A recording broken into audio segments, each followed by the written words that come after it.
According to animal behaviorists, some of your most routine everyday habits are quietly damaging your cat. But do you actually know which ones? That's the frightening part. Most of them seem completely harmless. And if you keep doing them, which nearly every cat owner does, you could be slowly eroding your cat's trust, their health, and their sense of security in their own home. Here are 6 everyday things that hurt your cat far more than you realize. 1. Yelling at them when they act out. Have you ever caught your cat knocking something off the counter and immediately shouted their name? Be honest, most of us have. Been there. It feels like the natural response in the moment. But here's what's actually happening inside your cat's mind when you raise your voice. Cats don't process cause and effect the way humans do. A 2021 study from the Journal of Veterinary Behavior found that cats who were regularly yelled at showed significantly higher levels of chronic stress and were more likely to develop behavioral issues like hiding, aggression, and even litter box avoidance. They're not learning, I shouldn't do that. They're learning this person is unpredictable and dangerous. And that's the part that breaks my heart, because you're not trying to harm them, you're just reacting. But your cat doesn't understand your intentions. All they register is the volume, the tone, and the energy. And over time, that doesn't correct behavior. It quietly destroys the bond between you two. Think about it. If every time you entered a room, someone randomly screamed at you, how long before you stopped wanting to be around them? It's exactly what your cat experiences. If you think that's hard to hear, wait until we get to the last one on this list. Because there's one thing almost every owner does out of love that might actually be causing the most damage of all. 2. Never letting them hunt or chase. When was the last time your cat actually chased something? And no, staring at a fly from across the room doesn't count. Most indoor cats go days, sometimes weeks, without a single real hunting experience. We don't even notice because they look fine, but they're not fine. Cats are hardwired predators. Their entire brain is built around the hunting sequence. Stalk, chase, pounce, catch, kill, eat. When that cycle never gets triggered, something starts breaking down on the inside. A study published in the Journal of Feline Medicine and Surgery found that cats without regular play stimulation showed increased rates of obesity, aggression, overgrooming, and depression-like symptoms. So that cat who just sleeps all day and seems low maintenance, there's a good chance they've simply given up. They're not lazy. They're mentally starving. And the fix isn't complicated. Just 10 to 15 minutes a day of interactive play with one toy, something that mimics real prey movement, can completely transform your cat's mood, energy, and connection with you. You'll start seeing a cat you didn't even know existed.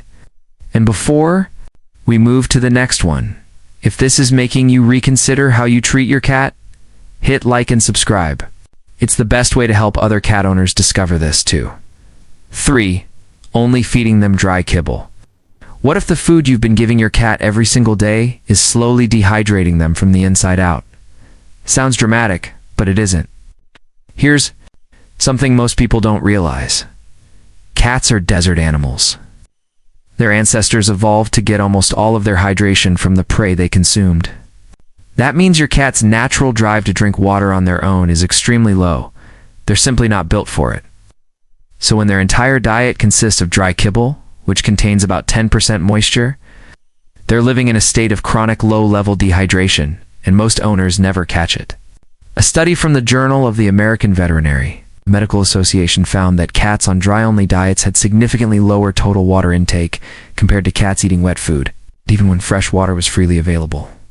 Over time, that chronic dehydration places serious strain on their kidneys and urinary tract. It's one of the leading contributors to kidney disease in cats, which is the #1 cause of death in older cats. And the frustrating part, it's so easy to prevent. You don't have to eliminate the kibble entirely. Even mixing in some wet food a few times a week makes a tremendous difference. You're essentially giving their kidneys a fighting chance. Just by adjusting one meal for petting them in all the wrong spots. Ever been petting your cat and out of nowhere they bite you and you're sitting there thinking, what did I do? Well, you probably hit the wrong button. Most owners pet their cats the same way they'd pet a dog. Long strokes down the back, belly rubs, grabbing near their tail. And with dogs, that works perfectly. But cats are wired completely differently. Their skin is packed with nerve endings that go from pleasant to overstimulated in seconds. Called petting-induced overstimulation, and it's one of the most misunderstood aspects of cat behavior.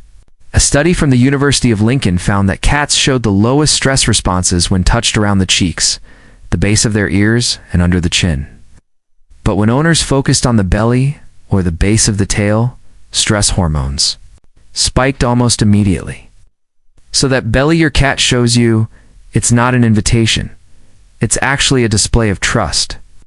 And when you go in for the rub, you're betraying the very trust they just offered you.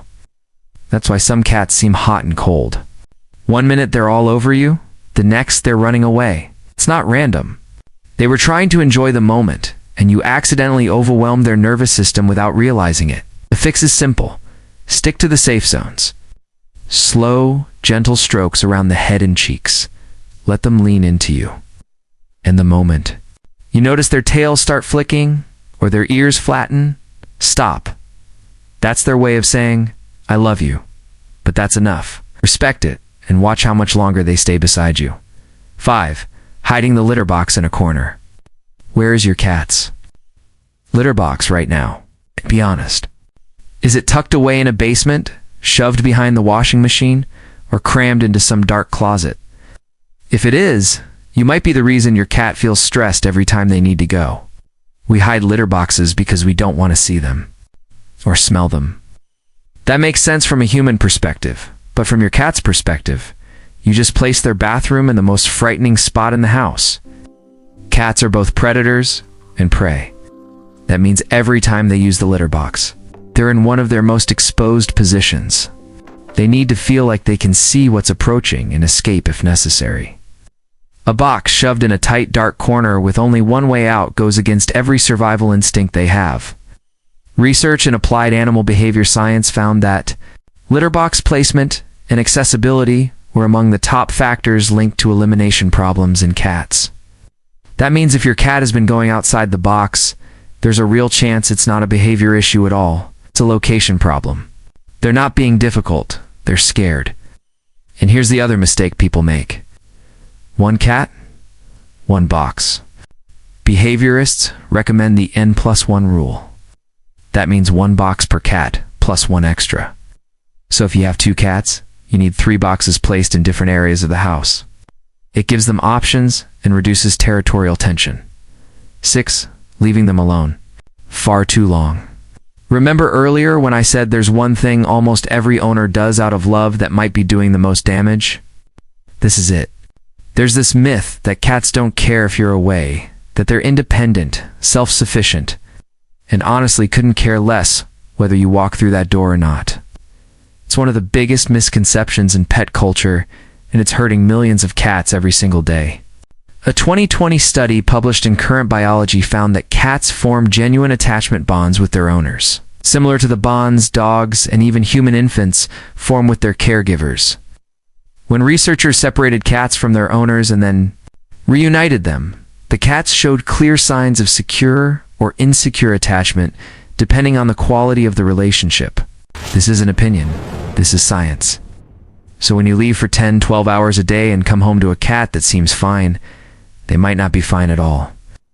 Cats who experience prolonged isolation can develop anxiety, depression, overgrooming, appetite changes, and even litter box problems.